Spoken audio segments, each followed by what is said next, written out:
A gente precisa, se você reparar, a gente precisa, para curar um vício, melhorar o nosso comportamento, a nossa resistência à dopamina e aprender a lidar com pressões. São basicamente 3 coisas que, basicamente, grosso modo falando, são 3 coisas que te carregam para o vício. Pressão, comportamento repetitivo que você aprendeu a fazer e não consegue desfazer, e falta pouca resistência a cortisol, que te faz ficar sempre buscando dopamina. Então, a primeira coisa, cara, eu pelo menos, eu não consigo ajudar ninguém que não queira ser ajudado.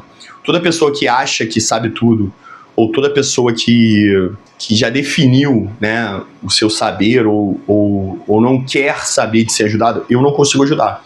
Tem gente que consegue, tem gente que, né, a psicologia ensina, por isso que o psicólogo é muito importante, a como você fazer quando o paciente é resistente, como você introduzir mesmo assim o tratamento. Eu não sei, eu não sou profissional disso. Então, eu só posso ajudar quem assume a responsabilidade e quer mudar. Eu só posso ajudar quem quer ser ajudado. Eu não consigo obrigar ninguém. Então, assim, vamos dar esse tratamento para pessoas... Ela quer mudar? Não. Então, eu não sei como ajudar, né? Eu vou dar exemplos.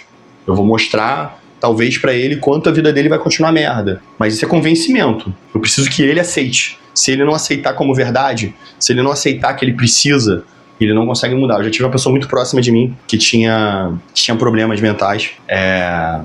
Que acontece com todo mundo, pode acontecer com todo mundo. Mas a pessoa não aceitava. Então eu não conseguia fazer nada.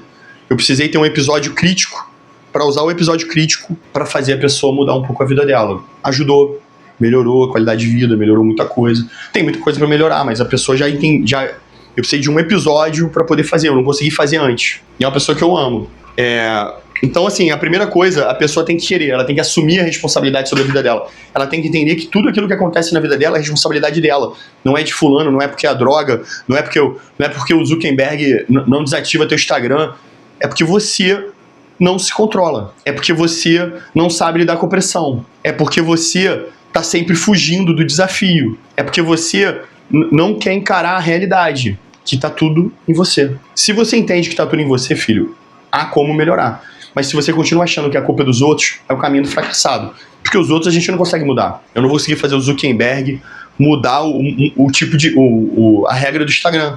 Eu não vou conseguir fazer até tento. Dou uns tiros neles às vezes. Os traficantes parar de vender. Mas...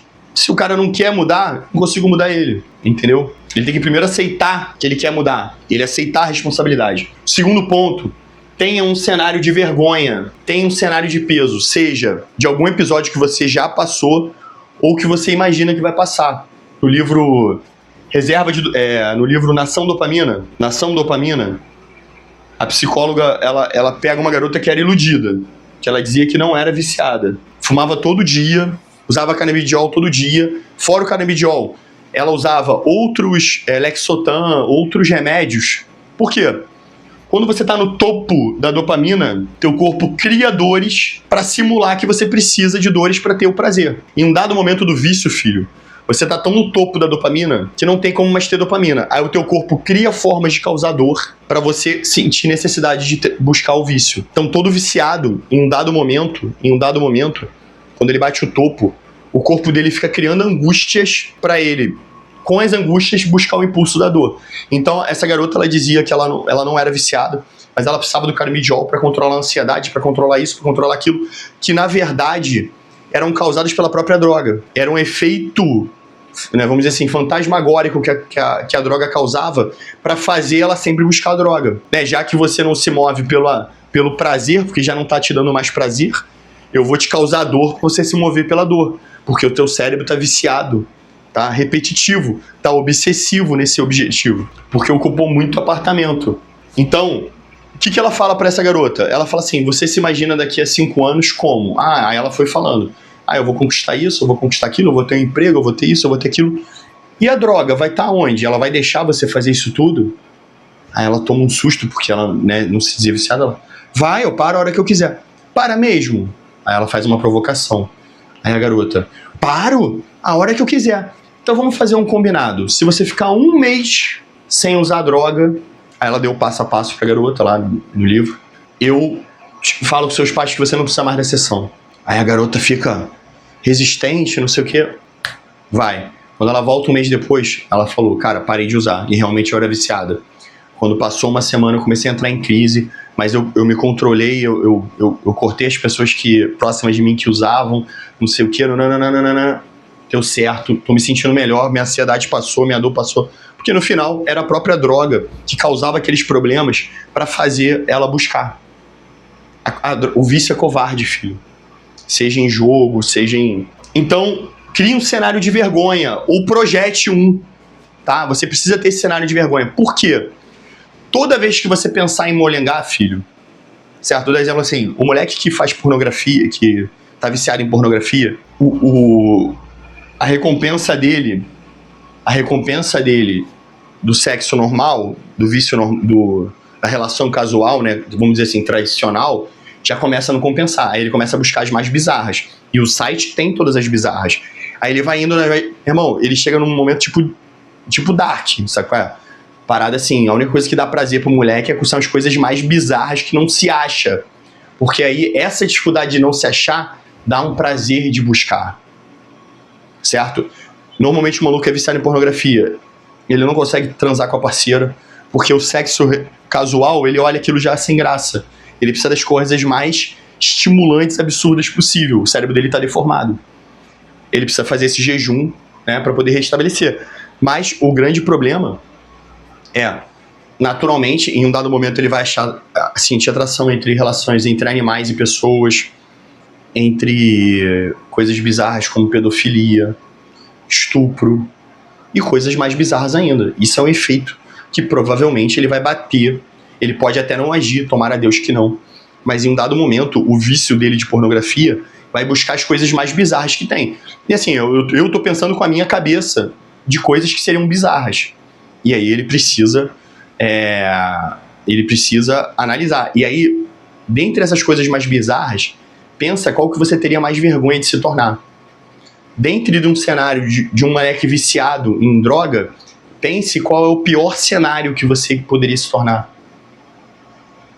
Se você é apostador, pense o que você perderia realmente no pior cenário. E aí torne aquilo como se fosse uma coisa real, porque o teu cérebro sabe que é verdade ou mentira, e tenha vergonha disso. Pô, cara, mas por que tu tá me fazendo pegar essa dor? Porque a dor, filho, a dor é uma mola. Ela te faz concentrar bem para não perder o objetivo e curar essa dor. Você pode se tornar aquilo, mas agora você vai cultivar ela para ela te dar energia, que é a ira, né? Te dar energia para você chegar na verdadeira satisfação, que é conseguir controlar teu vício. Então, ter uma culpa para ter como mola, o grande problema normalmente a culpa, o cara, quando ele tá no alto flagelo, ele torna ela, como ele fica imoral, ele não sente ela, ele disfarça ela, ele cria uma realidade, uma interpretação paralela para não ter culpa. E aí, se ele não tem culpa, filho, ele não consegue ter a energia que ele precisa para mudar. Porque às vezes um esculacho que você toma num problema, numa discussão, faz você ter energia para trabalhar o dobro e vencer uma guerra. Isso é fato. É a roda da vida, eu ensino isso no curso. A dor, ela tem um sentido fisiológico para sua evolução. Mas você tem que aprender a tirar proveito disso. Mas você fica se justificando. Não, eu quebrei a dieta porque o dia, porque a noite, porque não sei o quê. Não, você quebrou porque você é fraco. Você está justificando agora a sua fraqueza. Aceita, eu sou fraco e eu preciso melhorar. Essa dor aqui é a maior vergonha que eu posso passar.